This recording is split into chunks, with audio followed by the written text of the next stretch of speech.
Hello दोस्तों। Bihar SSC द्वारा निकाला गया सीजीएल 4 का फॉर्म अभी तक आपने फिलअप नहीं किया है तो आप इस वीडियो को शुरू से अंत तक बने रहिए।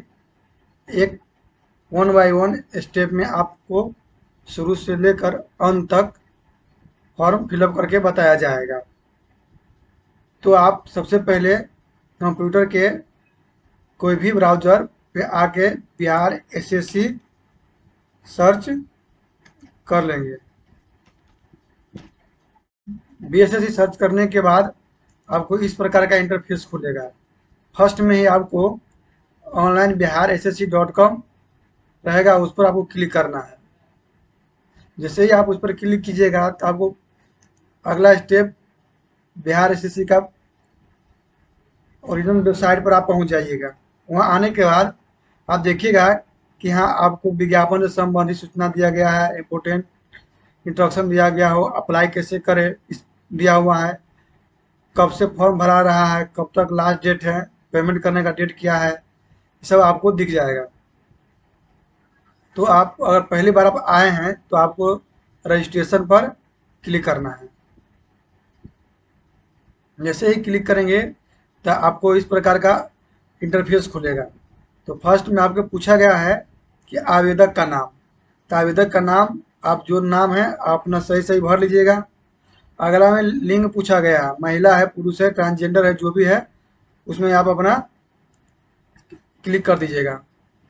आगे अगले है बिहार राज्य का निवासी है। बिहार राज्य के निवासी है तो एस कीजिएगा, नहीं है तो नो कीजिएगा।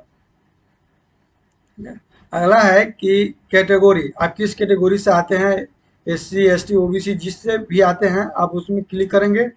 जैसे ही इसे क्लिक करने के बाद आपसे जाति पूछा जाएगा, आप जिस जाति से आते हैं वो जाति अपना सिलेक्ट कर लीजिएगा। फिर आगे पूछा जा रहा है क्या आप क्रीमी लेयर रही से संबंधित है। अगर है तो एस कीजिएगा, नहीं है तो नो कीजिएगा। अगर होइएगा तो आप एस कीजिएगा, आपका आरक्षण का लाभ दिया जाएगा। नो कीजिएगा तो नहीं मिलेगा। यहाँ पूछा गया है कि आप दिव्यांग हैं, अगर है तो एस कीजिएगा और नहीं है तो नो कीजिएगा। एस कीजिएगा तो आपको परमानेंट है कि टेम्प्रोरी है, इससे संबंधित पूछा जाएगा। तो आप इसमें भी आपको परमानेंट होएगा तो परमानेंट कीजिएगा, टेम्प्रोरी है तो टेम्प्रोरी कीजिएगा। कितना प्रतिशत आपको न्यूनतम दिव्यांगता है ये भरना होगा। और अब नहीं है तो नो कर दीजिएगा, सब हट जाएगा। आगे पूछा गया है कि आप भूतपूर्व सैनिक है। अगर है तो यस कीजिएगा और नहीं है तो नो कीजिएगा। यस कीजिएगा तो आपको कब से कब तक सेवा दिए हैं, कब तक वो आपको इसमें भरना पड़ेगा। नहीं है तो अपना नो कर दीजिए। आगे पूछा गया कि आप 1 जनवरी 1963 के बाद एनसीसी में विमुक्त होने के बाद बिहार सरकार के अधीन कार्य किया है। क्या आप एनसीसी के बाद बिहार सरकार में काम किए हैं, तो यस कीजिएगा और नहीं होगा तो नो कीजिएगा। नो कीजिएगा। आगे आपसे पूछा गया है कि क्या आप बिहार सरकार में कर्मचारी है और कम से कम अपने 3 वर्ष रेगुलर सेवा दी है, तो आपको एस करना है और नहीं तो नो करना है। आगे पूछा गया है कि बिहार सरकारी कर्मचारी के बाद अप्रयासों की संख्या कितना है। अगर बिहार सरकारी कर्मचारी है इसके बाद आपने कितने प्रयास किए हैं, 1 किए हैं, 2 किए, 5 किए हैं, नहीं किए हैं, इसमें से आप अपना मुताबिक चुन लेंगे। आगे आपसे मोबाइल नंबर मांगा गया है, इसमें आप मोबाइल नंबर सही सही भरेंगे। फिर आगे आपको फिर से मोबाइल नंबर पुष्टि करना है, कन्फर्म करना है, फिर भर देंगे। इस इसमें भरा गया पूछा गया है ईमेल आईडी, इसमें ईमेल आईडी आप अपना भर देंगे और फिर आगे सही सही ईमेल आईडी भर देंगे। इसके बाद आपके पूछा गया है कि डेट ऑफ बर्थ क्या है। आपका जो भी डेट ऑफ बर्थ है यहाँ से आपको साल चूज कर लेना है, साल चूज करना है यहाँ से आपको महीना चूज करना है, यहाँ से आपको डेट चुनकर आपको भर देना है। सही सही भर दीजिएगा। ठीक। फिर इसमें आपको यहाँ कैप्चा कोड भरकर सही सही मिला लेंगे और सेव कंटिन्यू पर क्लिक करेंगे। तो फ्रेंड हमने सही सही भर लिया है। भरने के बाद अपना डिटेल्स मिला लेंगे, फिर कन्फर्म एंड नेक्स्ट पर क्लिक करेंगे। तो फ्रेंड रजिस्ट्रेशन हो चुका है। अब ये रजिस्ट्रेशन हो चुका है तो अपना इस कोड को, रजिस्ट्रेशन नंबर को अच्छे से लिख लेंगे, या आपके पास मोबाइल पर ही रजिस्ट्रेशन नंबर और पासवर्ड गया होगा। तो यहाँ क्लिक हेयर फॉर लॉगिन करेंगे। फिर यहाँ आप अपना रजिस्ट्रेशन नंबर डाल लेंगे, फिर यहाँ पासवर्ड डाल लेंगे, फिर कैप्चा कोड डाल के लॉगिन करेंगे। तो फ्रेंड हम नेक्स्ट स्टेप पर आ चुके हैं। यहाँ आपको पिता का नाम भर देना है या माता का नाम पूछा गया, माता का नाम भर देंगे सही सही। फिर अस्थायी निवास पत्र किस तिथि को जारी किया गया है वो तिथि इसमें भर देंगे, जो भी हो अपना इसमें से भर देंगे। अस्थायी निवास प्रमाण पत्र की संख्या पूछा गया है, तो जो संख्या होगा वो अपना भर देना है इसमें। अस्थायी निवास पत्र का प्राधिकार है, आपको कहाँ से जारी किया गया, सीओ लेवल से बना है, आरओ से, एसडीएम, डीएम, जहाँ से भी बना हो आप उसको सिलेक्ट कर लेंगे।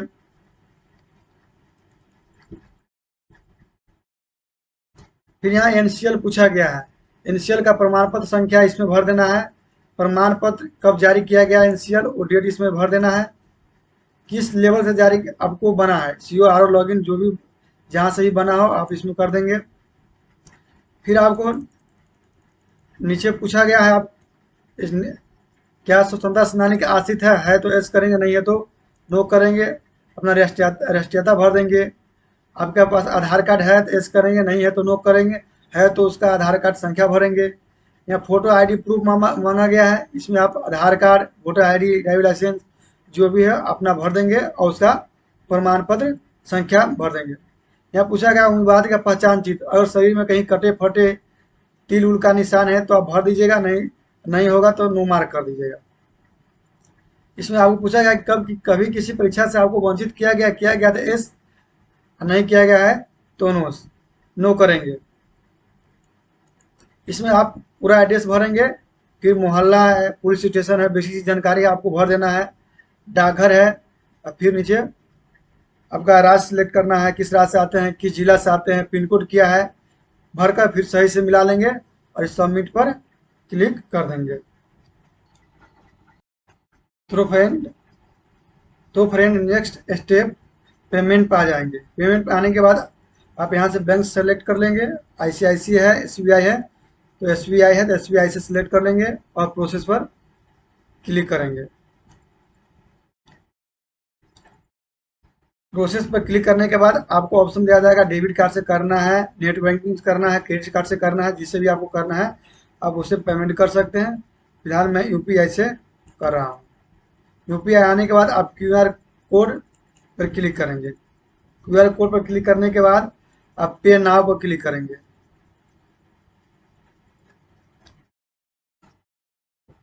क्यूआर स्कैन कर लेंगे और फिर पेमेंट सक्सेसफुल हो जाए। पेमेंट सक्सेसफुल होने के बाद आप यहाँ से प्रिंट मार लेंगे, इसको रख लेंगे।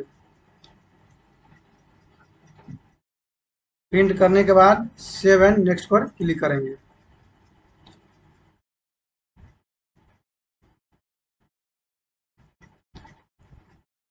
अब अगला स्टेप आपको क्वालिफिकेशन भरना है।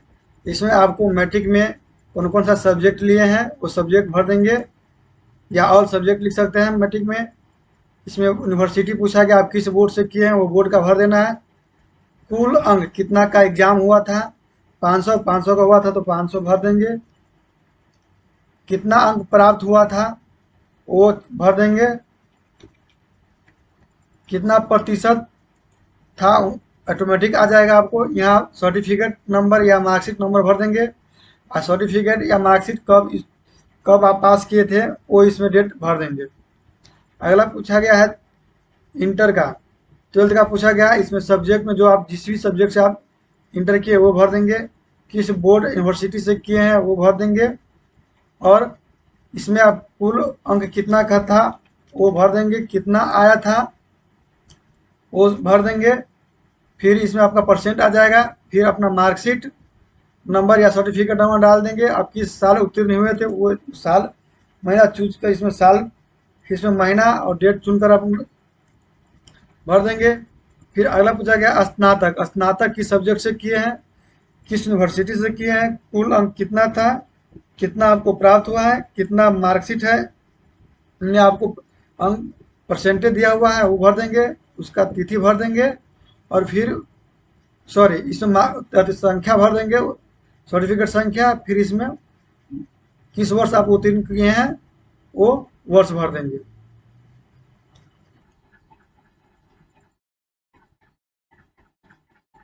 क्वालिफिकेशन डिटेल्स हम भर चुके हैं, भरने के बाद सेव एंड नेक्स्ट करेंगे।